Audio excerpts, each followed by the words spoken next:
What's up, Econ? How's everybody? Welcome to the second lesson of this week's online learning on the line. Great to have everyone joining me here on the line for a special screencast coming to you from Mr. Roper inside Mr. Roper's apartment. It's a little messy, so we won't give you a visual. Got to do a little cleaning this weekend. But let's talk taxes. Unfortunately, the saying goes in life there are two things guaranteed in life. One is death, the other is taxes. So, at some point, for all of us, hopefully a long time from now, especially a lot longer for you than me, roll the credits, our number's going to be called. Can't live forever. The second thing that is guaranteed is we will all pay taxes. And we've spent some time in government talking about taxes and where taxes go, and also here in econ. So taxes, again, for the screencast lecture, these topics you see on the screencast go on the left side of your paper. So on the left side of your Cornell notes, on the line, you put these topics, and then on the right side, put about 2, 3, 4, 5 bullet points if you're really filling the topic on what Mr. Roper has to say about each topic. So, here we go. Federal and state. The first topic is when you get a job, you will pay federal and state taxes. And so we'll talk later in this screencast about tax returns. But you get taxed at the federal level and you get taxed at the state level. And you will file a federal tax return, and you will also file a state tax return. So we get taxed both federally from the federal government and locally from the state government. Where taxes go, we're not going to talk a whole lot about this, but we've talked about this plenty. We don't like taxes. Nobody likes taxes, but society cannot function without them.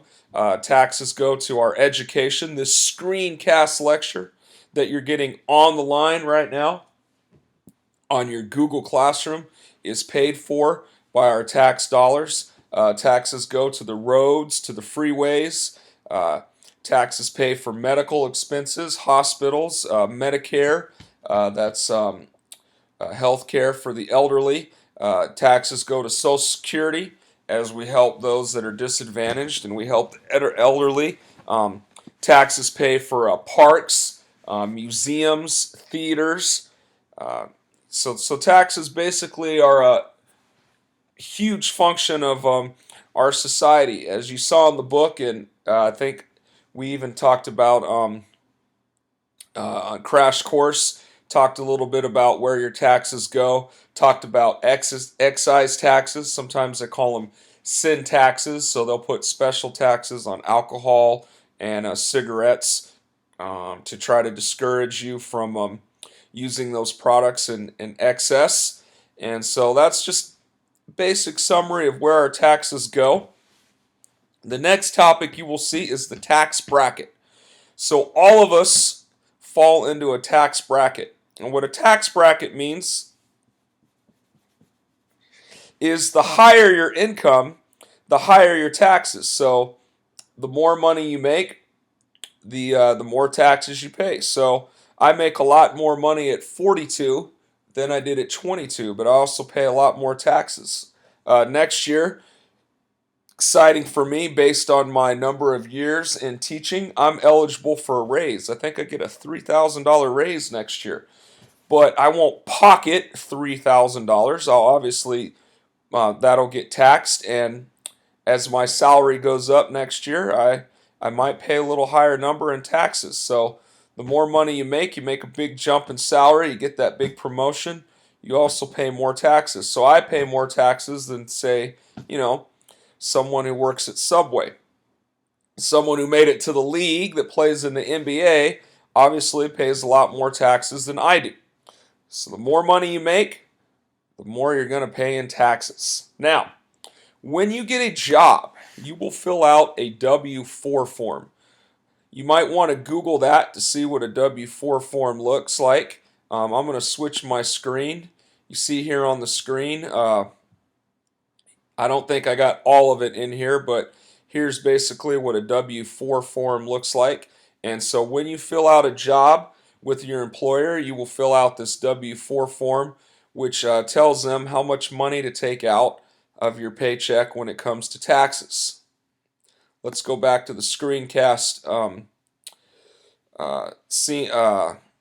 visual here. So the next topic is withholdings, exemptions, decisions on the W-4. So when you fill out the W-4 form, your employer, you are telling them how much withholding, how much money to take out monthly, or depends on how often you get paid. Sometimes you get paid every couple weeks. I get paid once a month. So when I filled out my W-4 form, I'm telling them how much monthly to how much ABC Unified is going to take out for my taxes. So when you fill out the W-4 form, you're going to put single and 0, or married and 1, or married and 2, or so what you're doing is you're claiming dependents, exemptions, wanting them to take less from your paycheck. So if you can claim yourself, you can claim a spouse, you can claim your children. We'll get talk more about that when we talk about the tax return. But the more exemptions, more dependents that you claim, the less that's going to be taken out. Now, here are the decisions on your W-4 form, particularly if you're single, but also if you're married. The more you claim, the less that's going to be taken out. But here's the catch. So let's see if I can explain this. If I elect to take less out of my paycheck, then that means I'm going to have more money in my paycheck every month. I'm going to get paid more. But at the end of the year, when I fill out my tax return, which we'll get to in a second, I'm going to owe the government more money. If I elect to have more money taken out of my paycheck for taxes, that means at the end of the year, it's very likely that the government might owe me. And so again, the decision is, do I have less taken out of my paycheck, put more money in my pocket, but then I know at the end of the year I'm going to have to owe? Or do I have more taken out, I have less money in my pocket throughout the year, but then I know at the end of the year I'm going to have the government is going to pay me money? You might, it's tough to calculate this. You might have like a tax advisor advise you just how much you should get taken out, and weigh, if I have this much taken out, then this is what I'll owe, or this is what they'll owe me, and see where you come out on the plus and the minus. Again, one last time, the less you have taken out, the more money you're going to have, but then the more money you're going to owe. The more you have taken out, the less money you're going to have in your paycheck, but then the government is likely to owe you at the end of the year. So that brings us to our next topic, a tax return. So when you have a job, you will fill out a tax return. And any type of income that you have, you are required to report that to the government. You need to fill out a W-2 form. You can get in a lot of trouble for not doing this. Let's switch the screen. This is what a W-2 form looks like. So your employer will send this to you at the end of the year, and this is what you use to fill out your tax return. Your tax return is what determines how much you owe the government, the federal government, how much you owe the state government, or how much they owe you.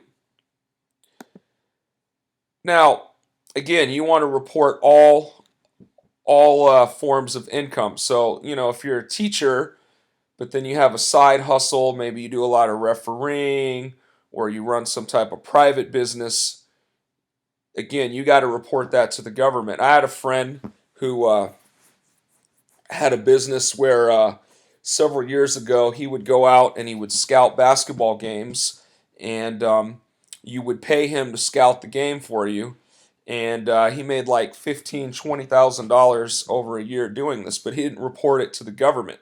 And so the government found out, he had to pay a big penalty, and he lost his business. So, now, if you make $100, $200 cash doing a little side job here or there, the government, I mean, you're supposed to report that to the government, but the government's not likely to come tracking you down for $100, $200. Again, you're supposed to report it. But if you're making into the, if you have income where you're making over $1,000, $2,000, the government's going to come. They're going to come looking for you. So again, you're required by law to report all forms of income. Okay.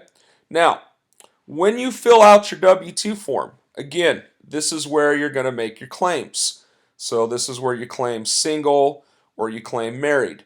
The government is going to ask less of you in your tax return if you're married. So married people actually make more money in their taxes than single people do. But just a little life advice here, marry for love. Do not marry for the tax return. I have friends, believe it or not, that have gotten married so they could claim it and make more money in their taxes. Well, divorce is a lot more expensive than what you make in that tax return. So you want to marry for love, marry for the right reasons, marry because you want to spend the rest of your life with that person, not so you get a tax break. The other thing you claim in your tax return is you can claim dependents. So you can claim your children or anyone that's living in your house that you're taking care of. So if you have a relative, like an aunt or an uncle, brother, sister, grandparent, that they're not making any money, they don't have a job, but they're living under your roof and you're paying for their rent and you're basically supporting them, then you can claim them in your taxes. But sometimes the IRS will ask proof for this. And only one parent can claim the child. Sometimes when married people get divorced and they have children, this is part of the divorce settlement, is they have to figure out who can claim the child on their taxes. You can't both claim them. And this has happened before. Two parents will claim a child on the tax return, and then so it has to be settled in court, and whoever is not allowed to claim that child, then they're going to have to pay a big fee. Okay? Now, deductions. When you fill out your tax return, you can file deductions, which means the government has to pay money back to you in your taxes. So as a teacher, you can claim educational expenses.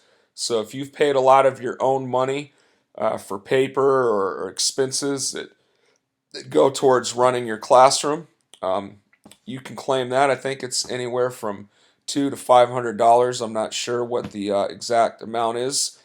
If you have excessive medical bills, like if you've been treated for cancer or you've run up quite a bit of medical bills, you can claim that in your taxes. Property taxes, mortgage interest.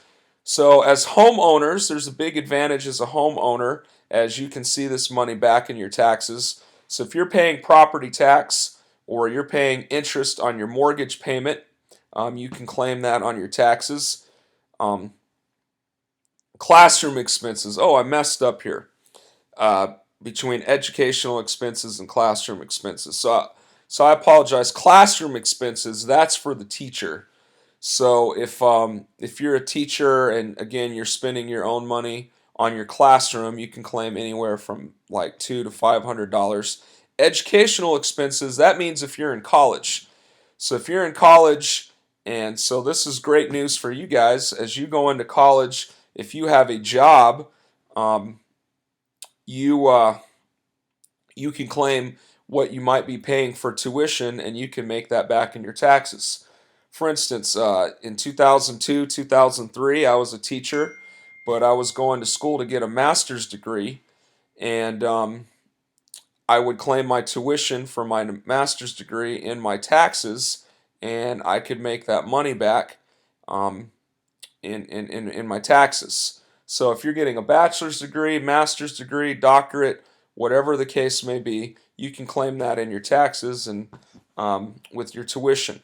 And then charitable donations. Anytime you donate to charity, that's another thing you can write off in your taxes. So you can actually make some of that money back. For example, my father has been nice enough some years to donate to Gar Boys basketball. But I will go to the ASB office and I will get a receipt. I will get a signature saying that he donated to our program, and then he will show that to his tax person. So, sometimes when you see that celebrities have made these big contributions, yes, it's very charitable, it's very nice, they're doing it out of the goodness of the heart, but oftentimes they're making some of that money back in their taxes. Now, here's the thing, big thing here. The IRS may audit you. So auditing you, you have to have proof. So you can't just make something up. So again, if you make thousands of dollars back in your taxes, the IRS might audit you, and they might ask for receipts. They might ask for letters proving that you made these charitable donations. If you claim children, if you claim a spouse, the IRS may ask for birth certificates or marriage certificates. If you claim educational expenses, you're going to have to show receipts. You're going to have to show transcripts proving that you were actually in college. Sometimes these are just random audits, but when you claim expenses, you need to keep your receipts, you need to keep your transcripts, you need to keep your proof that you've made these actual donations. You've actually paid these expenses. If you claim medical bills, you need to have the receipts for that. Because if you don't have proof, you can get in a lot of trouble, and the IRS is going to ask you to pay that money back. So always have your proof when claiming charitable donations. Last thing, the taxes assignment. So if you look on the stream, I've left an assignment today, taxes for dummies. So let me explain here. If you were to go to a bookstore, sometimes you'll see, cooking for dummies, basketball for dummies. So just a basic guide. If you knew nothing about basketball, what would be the basics of basketball? Or cooking for dummies. If you knew nothing about cooking, what would be some basics to help someone out? So taxes for dummies, you're just basically a one-page summary or guide. If someone knew absolutely nothing about taxes, what is a guide that you would do to educate this person on everything they need to know about taxes? So just think about the screencast lecture today. Think about the notes you took in the Google Doc in the first lesson this week. The video you watched with Crash Course, and do that, and all notes, and your taxes for dummies is due Sunday. But again, finish it today or tomorrow if you can, so you don't have to worry about it over the weekend. So hope everyone is doing well. My thoughts are with all of you as we get towards the stretch run. Make sure you're turning in your work. Remember, this class is required for graduation, and we're nearing the end of senior year, and hope everyone is doing great. Please shoot me an email if you ever have any questions. Take care, everyone, and enjoy the rest of your week.